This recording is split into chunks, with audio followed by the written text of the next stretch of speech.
Hey guys, welcome back for another video. Today we're going to be reviewing the Cardo Packtalk Edge. This is now the second from the top of the line. They have a new version of this out called the Pro. It's about 60, 70 bucks more. Just got this for 350 and change off of Amazon. And the only differences between the two are auto on off, crash detection, and very slightly larger speakers on the Pro, but I think this one fits the bill.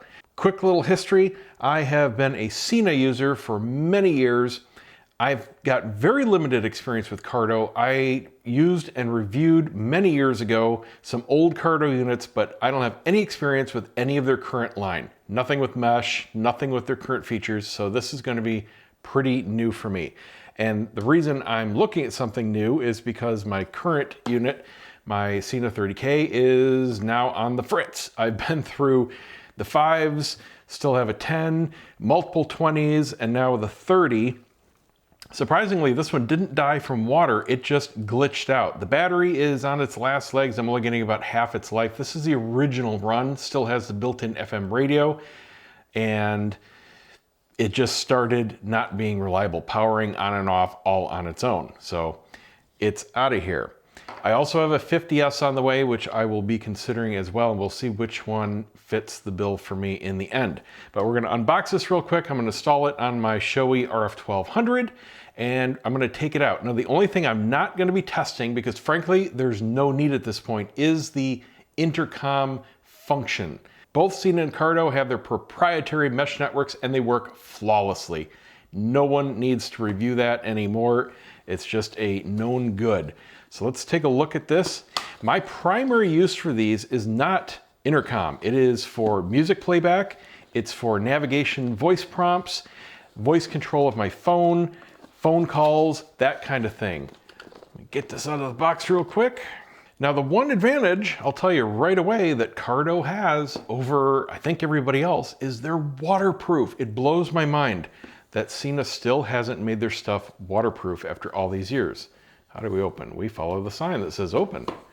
There we go. Beautiful. Now, Cardo has a lot of different units out there. They do have a handy comparison chart, and I was originally going to get the Neo to try. It looked like that one was going to be all I needed, but the one feature that this one has that that one doesn't is something I'm very used to from Sena, and that's a bracket that permanently mounts on the helmet. The units below this don't have that, and when you plug it in and out of your helmet, you have to unplug a wiring bundle from the unit every time. That is a point of failure to me. This operates the same way as I'm used to. It just magnetically clips on, still waterproof though, unlike the Sena, to a bracket on the side of your helmet. Bing, bang, done. Every kind of wire connection never gets touched, and that's exactly what I wanted. So you have a nice rubber. This feels just like a good center scroll wheel on a mouse. It's rubberized. It has detents, and it's very slight, but they definitely stick in place. It's large enough where it's going to be fine with a glove. It's larger than my finger, so I dig that, but you're not going to accidentally hit it because it's actually below the unit there, and they got these buttons. Those are neat. And one there.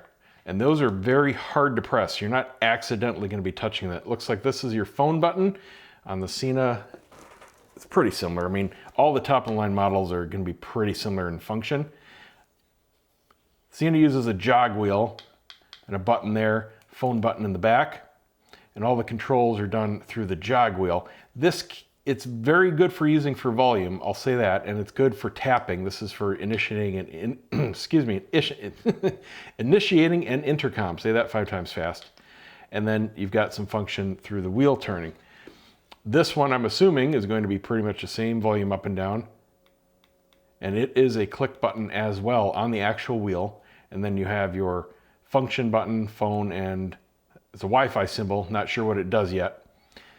It's a lot smaller than the Sena. It's noticeably thinner, and both go on a bracket. So this is a fair comparison. And it's also shorter. So that's pretty cool. All right, what else do we have in the box? Got our app to download, warranty, sticker, and here we have the good stuff. Now these speakers should be the same size, and I'm assuming the same overall quality as to what I'm used to. When I originally got this, they had much worse sound. And they came out with the HD speaker line later on, and I upgraded those as soon as they came out. They look very familiar. I mean, this obviously is branded JBL, where Sena isn't, but pretty same kind of size. So I'm not expecting a big change in bass. What I am concerned about is overall volume. I ride with earplugs, and when you're at highway speeds with earplugs on, you simply need a ton of volume out of this to make it usable. Anything's good without earplugs, and anything's good at very slow speeds. But when you get the wind noise in there, it takes a good comm unit to cut through. And even with the HD speakers, this was barely adequate. Let me say that. The previous, without HD speakers, unusable at highway speeds. You couldn't hear anything. You could tell a song's playing and that's about it, but you couldn't make a phone call or anything like that. So in this bag, we've got, looks like some attachments for the speakers, maybe some pads. We've got a clip mount, and I believe there's also an adhesive mount for the bracket, and a wired mic. Should be pretty similar to everything else you're used to. We've got the boom mic. Pretty standard stuff there as well. I do like the beefier Velcro on here. The Sena is actually a tiny little thin Velcro sticker, and over time I've had them all start to peel, especially from heat. And a standard connector. And then we have charging cable, USB-C, very cool, glad to see that. My 30K is so old it doesn't have USB-C, it's micro. And then we have the bracket here. I want to take a look at this real quick. Out of the bracket you have the wiring connectors, and this is why I said it's important to me. All of this gets tucked up inside your helmet. Zero chance of it getting wet or damaged. You never have to unplug anything. So your speakers plug in here, your mic plugs in here, and all this is inside the helmet padding itself. This just wraps around the outside lip of your helmet, and that's it. Looks like these are probably adhesive pads. I'll take a closer look when I install it, or you can use a clip if you want a temporary mount. And that's nice and thin, right on par with Sena's. So it is definitely going to be, where did I put the unit? Right here. It is definitely going to be a slimmer profile, and I love that that's magnetic. That is so cool. Definitely thinner profile on your helmet. Maybe a little bit less resistance, maybe a little bit less wind noise. I don't know if I would hear it, especially with earplugs in, but it's there as far as a difference. That is a pretty good hold. There must be a clip or something for this, because you definitely wouldn't, maybe that's what this is. I guess I have to actually read the instructions. How about that? Because it doesn't want to come off. But that's good. I was kind of worried that it was just magnetic and might accidentally fly off, but that is definitely not the case. There's got to be a trick to it. All right, let's put it on the helmet. First thing to do is remove the Sena stuff. Got a bracket here that's just held on with 2 set screws. I'll remove the mic and the speakers. What's cool is, you can see how worn the speakers are. The felt is gone. It's just deteriorated and rubbed off from my ears over the years. Well, I was going to say I could probably reuse the mounting pads in the helmet, but they've just come off with the Velcro. So I'll redo all of that. No big deal. All right, got the old system out. This is just my mic for my action cam, so that's irrelevant to what we're doing here. Now, like I showed the unboxing, we do have a clip mount, and we have the semi-permanent sticker mount. Obviously, the side with these 2 little notches here is what goes towards the outside, so this smooth side on the clip is what would go up underneath. Because I'm still just testing systems, I'm gonna use the temporary clip. If I decide this is the unit I'm gonna stick with, I will go to this sticky mount here. So no big deal. We've got a couple alcohol prep pads for cleaning things wherever you have adhesive. So if you're using the sticky pad, you definitely want it on here. And then in the speaker pods, this is very important, and that was cut out by me for probably the 20S when it came out, because they were fairly large speakers. You can see a little plastic missing there. The RF1200, back when it came out, you know, these large 40 millimeter and up speakers didn't exist. So you were lucky if you had some little 30 mil speakers to put in here. So you did need to carve it out a little bit. You may need to do that depending on your helmet, but more modern helmets probably have a nice bigger cutout. And what they give you here is adhesive pads, same as I had in there. So you just stick this down to the helmet, and that will give you your base to stick your speakers to. If you have especially deep wells, or if the helmet just fits you where you need some more close between the speakers in your ears, they give you these nice, basically, spacers. So you get Velcro on one side and the other, and basically you just put that between the adhesive Velcro and the speakers. So that way it snugs up to your ear. I know from my fit that this is already just a bare speaker going to be very snug and a perfect fit. The other really important thing, and it's gonna be more doable on some helmets than others, is that you get the position of the speakers perfectly to your ears. Luckily, this is in the perfect position. Now, this is something you can't measure. You have to just trial and error. Put the speakers in, and if you have any space to move your mounts around, to move your Velcro pads around, do that and figure out exactly where you need your speakers. But this fits my head perfectly, so I know that if I put the speakers in their dead center, I'm good to go. But you may need to trial error, and that goes for any brand. So they also give you these here, and these are for the microphone if you're going to use the surface mount mic. I already have a number of strips in mind for mounting various mics. Same idea. So I can put mics anywhere here, left and right, up and down, to do whatever I need to do. Some systems, some mics cancel out wind better than others. So again, that's something you need to trial and error to figure out exactly where you need to place your mic in relation to the bottom of your helmet and your mouth and all of that to get nice, clear sound. I know from experience, towards the top of these strips works out perfectly for me in this helmet. I'm going to use one of the pads here. And of course, you don't need these specific things. You can use any bottle of rubbing alcohol and a cloth. Clean that off just to make sure there's no residue. Give the adhesive something good to stick to. Always important. Do the other side as well. And give that a little bit to dry. And now we can take the backing off our mounting Velcro. Now these are very large, so if you have a helmet like mine where it's very snug, just make sure you've got it perfectly centered before you start squishing it in there.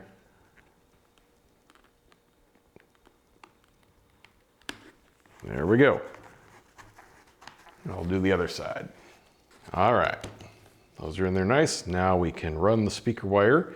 The long one is going to go on the right-hand side. It's also your FM radio antenna, so what you want to do is loop it around as much as you can. Don't bundle it up into a wad like this and stuff it in, like you can do with a microphone, for example. You want this to have space just to give you better reception.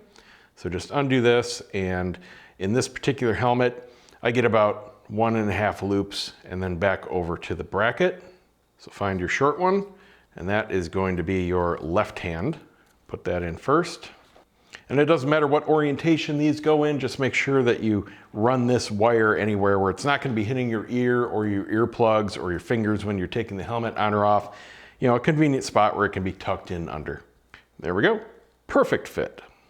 I didn't even think about it, but the Pro model with the slightly larger speakers actually wouldn't fit in this helmet. So that's something else to think about.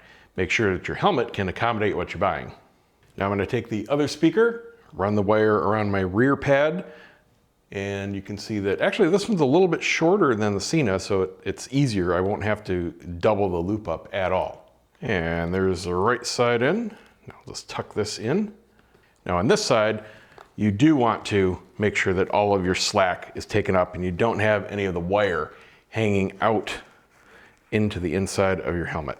So however you want to run that, make sure that is nice and tight. There we go. That side's done. Now let's get the bracket on. So I can see where I had my old one, and that was the perfect space for me.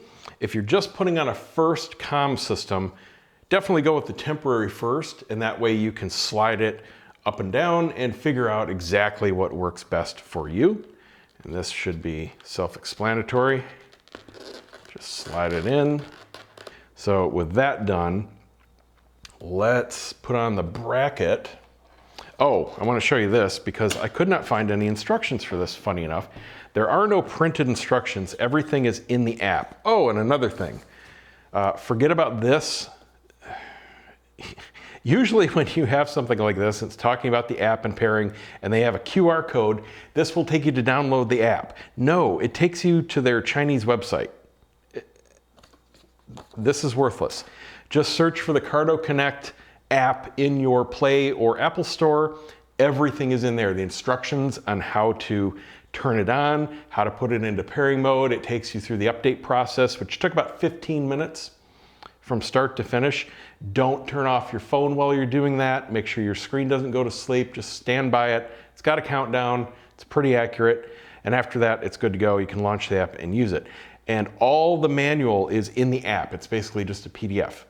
So you have to download the app to know anything about it, how to work the system. I'm not going to say it's intuitive. Where's the unit? Here it is.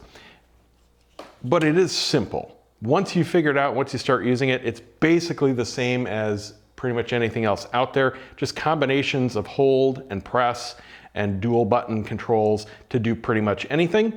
Not a big deal. But there's no instruction on how to release it from the bracket. Putting it on is very easy. It's magnetic. Pretty good magnet too, and you're done. But it doesn't pull off. Obviously, you wouldn't want it to pull off while you're riding down the road.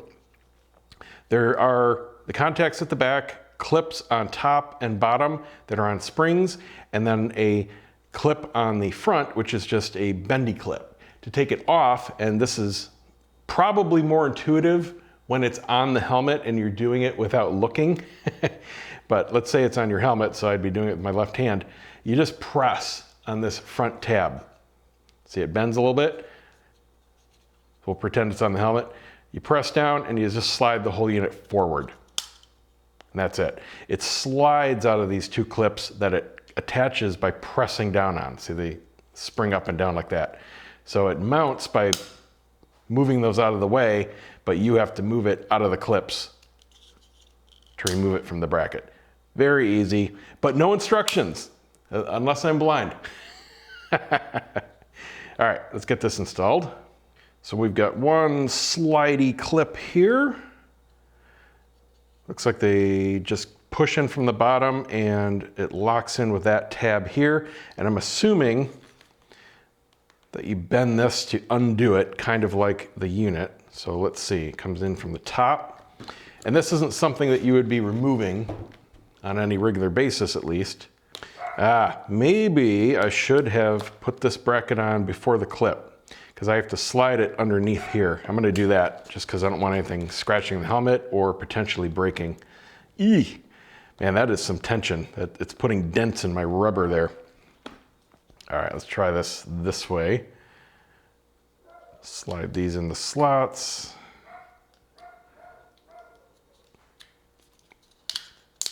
All right, there we go, clicked into place. And let's see, how would I remove it? Bend this one. That's the tall one.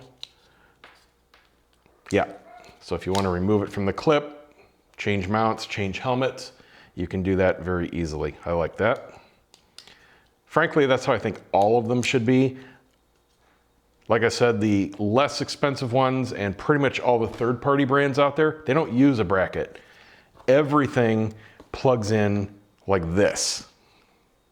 So you got wires hanging out of your unit, top, bottom, side, whatever.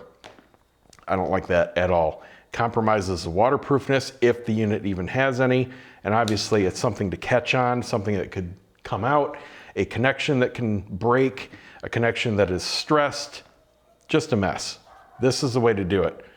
One permanent wiring bracket tucked up into the helmet, you never see any connections, you never need to touch them. All right, now let me put this back on. So with this mounted, I plugged in the speaker connection, tucked it under my rear pad, plugged in the microphone. Now I can put back my cheek pad, tuck this under, and this part is good to go. I haven't fully charged this yet, but I did pair it, update it, started running it in the app. To charge it, you just peel back this rubber flap here on the back and you've got your USB-C connector. So I'm gonna go ahead and do that before I run it. And in the meantime, let's go check out the app. So this is kind of interesting. I was going to show you this as a screen recording so you can get a very clear picture of what I'm doing. However, whenever you have screen recording enabled, the app thinks you're on a phone call and I can't get into the app. You're stuck on this screen and it doesn't do anything until you stop screen recording. So I'll just film this. There's not too much to go through. It's pretty straightforward, but I just want you to see it. So let me stop this and then we'll set up again. So to use the app, you do have to be paired to a powered up unit or the app doesn't launch. I don't remember if the Sena was like that or not. I believe it was. So it shows your battery state of the unit. I just pulled it off the charger. Everything is default. I set my name when I registered my account, and that's just the Bluetooth connection to the device. So this is out of the box. Now, one thing you're gonna note if you're coming from Sena, Cardo kind of assumes that you're gonna be using this app on the bike, like mount your phone and have the Cardo app running. I don't do that. I just use the app for setup and the occasional firmware update, and that's it. So some of this stuff is gonna look kind of funny, like why would you ever care about that? Just bear in mind that's for people that are using this instead of a CarPlay device or instead of dedicated music player apps and that kind of stuff. All right, so this is the home screen. This is what comes up. This is what would be running that they want you to see. Let's go into settings first of all. Come on, there we go. So you can set your account information. Let's go into audio settings. We have volume levels, and this is where you can tweak the different inputs. And what I'm gonna do is simply max out everything. If you want, for whatever reason, your variable relative levels, you can go ahead and do that. And if they can share your both phone calls and music to your ride group if you want to do that. So you can mix in the relative volumes there. Background volume, it says adjust the overall intercom background audio mix. Play announcements. I'm not sure what announcements they're talking about. It says system announcements. Maybe that's feedback for voice control or something like that. We're just gonna max that out. Save all of that, looks good. Automatic volume. Environment noise does not affect audio volume. Automatic volume sensitivity. I have no idea what the heck that means. It says, for this change to take effect, please turn your unit off and on again. I'm not sure if I want to do that.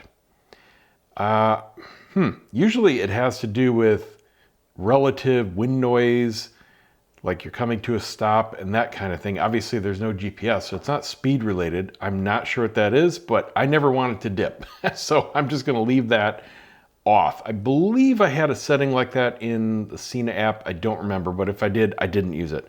Microphone sensitivity, we'll just max that out for now. Voice commands. Voice commands have been in navigation units for many years. They call theirs, I believe, natural voice. So you can give it a whole bunch of commands. Some of them you can just start talking. Some you have to say, okay, Cardo, that kind of thing. And pretty much it's intuitive. Answer call, hang up, redial, next station, that kind of thing. And I'll show you in here in the manual, they list all the commands that you can memorize, but they are very intuitive. So I'm glad to see that. I don't use anything built into this. I go through Siri. So it's your choice. You can use both or none, doesn't matter. Advanced audio settings, intelligent noise block. Absolutely, that is for wind noise. Smart intercom volume, says averages the intercom volume among all group speakers. So if you are in a group and maybe they're in, they got different systems, different mic setups, obviously some people are gonna be louder and clearer than others. So this will help normalize that so you're not having to strain to hear somebody. very good to have on. Two-way radio integration says integrating Bluetooth two-way radio input into an active mobile call. If you want to share your phone call for whatever reason into your group or your riding partner, maybe you got your spouse or whatever on the back of your bike and you want to talk to the same person on the phone, you can do that if you wish. And that's optional to share it with a button after that. It's not like it's going to share it with everybody all the time. So that looks good. Audio profiles. This is, if you're coming from Sena, the EQ. So you got bass boost, high volume, and vocal. Vocal is going to boost the mid-range. Volume is going to be balanced. Let's go with that. That's what I ran on the Sena. You're not going to get any serious bass out of any of these comm speakers. So I would suggest prioritizing volume. It sounds very good on any three as far as the actual audio mix. I just want to max it out. Unit language, self-explanatory. Day-night view, that's for the app itself. I'm not in it. I'm just going to use auto, and it goes by whatever your phone is set to. Radio data system. Now in a car, that is going to give you your artist name, scrolling on the display, station, broadcast ID, and all that kind of good stuff. Let's see what they say. RDS enables the unit to retune the radio station to an alternative frequency if the primary frequency loses signal strength. So that would probably be for digital radio, I would assume. If you want to fall back to the analog, maybe, kind of what I would assume, but there's no reason not to enable that. FM band, I'm glad to see that this does have an FM radio in it. Sena, for some reason, took the FM radio out for a time. I believe it's back in for the current 50S. My 30K had it, but then the second generation 30K, they removed it, and I'm not sure why, but I'm glad to see that this has it. I usually play a playlist, but when I'm on a long trip, I do like to listen to local stations sometimes. I'll get tired of the playlist, or I like talk radio, and scanning through local stations, that's nice to have. So I'm glad to see that. Eco mode, this is important for people like me that want to prioritize music and navigation and phone calls and hardly ever care about actual intercom. This, let's see if I can get a pop-up here. There we go. Basically says you're going to get 20% more battery if you turn off the mesh radio. You can always turn it back on if you want to use your intercom, but if you're like me and you just want everything else, boom, free battery life. Absolutely. Love to see that. I don't think Sena had that option. Voice recording. This is, again, something you would only be using for a fringe use case, but you can record your group conversation to your phone. Obviously, it's going to be a very large file depending on how much you're recording and all that, but it does have the option, so that's pretty cool. Kind of goes along with the new iOS 18 option of recording your phone calls directly as well. So that's there if you want it. Now, if you disable this, it doesn't disable the feature. This is just whether or not it shows it on the home page. It was up at the top before, so if you're not going to use that, you may as well have a little bit more screen space right there. So that's the only difference here. I'm never going to use it. Doesn't really matter. I'm not going to use the app while I'm riding either way. And then we've got the user guides, the manual. We've got the quick guide, which is the manual. It's 21 pages and runs you through mounting it and basic use. Definitely go through this to figure out all the commands. Volume up, volume down, what the clicks do, what the hold and press commands are, and that sort of thing. Like I said before, once you start using it, I'm sure it's going to be second nature. But some of it is definitely not intuitive, and some is. So definitely read through that. It's pretty quick. And then you have the list of all the different voice commands. And this one, if you have a toggle, you can disable that. I'm not sure why some have that option and not others, or why that's even there at all. But you can see that it has quite a few built-in commands to directly control this. So that's very cool to see. And of course, you can go directly to your phone if you're playing your own music through your own streaming service. And that brings me to music. If you are playing music, this only works off what's on your phone. I, for example, use Tidal, and this won't work with that, I believe. There wasn't anything in the manual, but I read online that it only works with Apple Music. So if you use Apple Music, I'm not sure what the Google tie-in would be, but I'm not going to use this anyway. I would go through Tidal on my CarPlay screen on the bike, but this is basically just your playback control, and I don't have any files on here, so it shows nothing. FM radio, it's just your direct tuner, and you've got 6 slots that you can put in the presets, and you can also jump through your presets or scan automatically with these buttons, so you don't need the app for the radio. Intercom, this is where you would set up your groups, either DMC, which is the mesh radio, or Bluetooth, which is for anyone on a non-Cardo mesh that you would be using. You can connect via Bluetooth, and the only difference is going to be your range. Much shorter on Bluetooth, could be, you know, fractions of a mile versus several miles on the mesh network. And you just start grouping and connect everybody. And again, you can also do that with button commands, so you don't need the app, but the app is much faster. This goes for Cena as well. When you're setting up a group, definitely use the app if you've got your phone handy. Makes it so much quicker to connect to your riders. But once it's set up, you don't need it. And then phone, pretty self-explanatory. You've got 4 preset slots, and you can tap any of these in the app. The top one you can set as your favorite preset, and all you have to do is hold down the phone button and it'll automatically dial whatever you have set on the top. And that's very cool. That's it for the app. It is really simple and straightforward. Nothing else to go through. So let's hit the road and see what the volume's like. All right, this is going to be a pretty quick test. I'm just going to get on the highway, get up 70 plus. That's where the wind noise has traditionally maxed out what I'm trying to listen to. So right away, I've got Sabrina Carpenter, Please, Please, Please playing. And that's because this is a very hot track. And I've got it maxed out. And I actually hear the same little bit of a breakup distortion that I've heard in my Cena, just with some of the very strong vocal parts.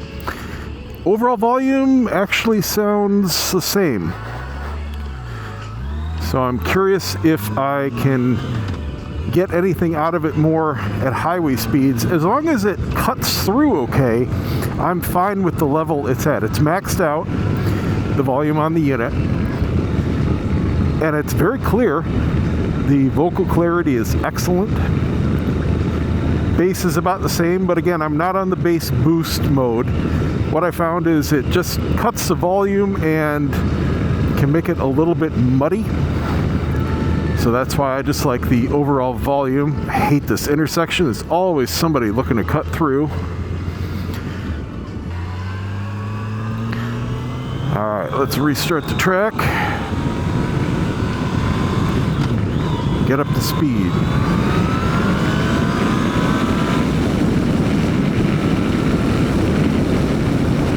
That's not bad. It's a hair better than the 30K was. All right, let me put this up so you guys can hear me.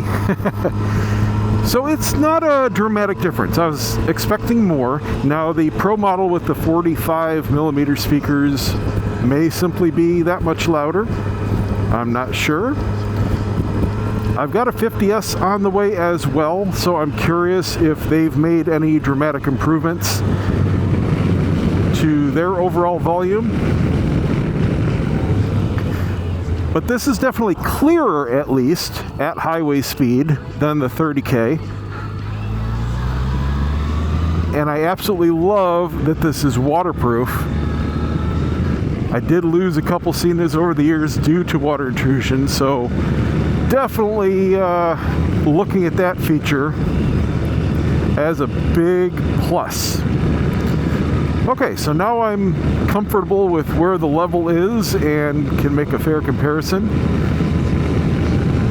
Not a hands down winner yet, but I would be happy enough with it. Hope this helps. Let me know what your guys' experience with it is. So with that being said, we will see you guys next time.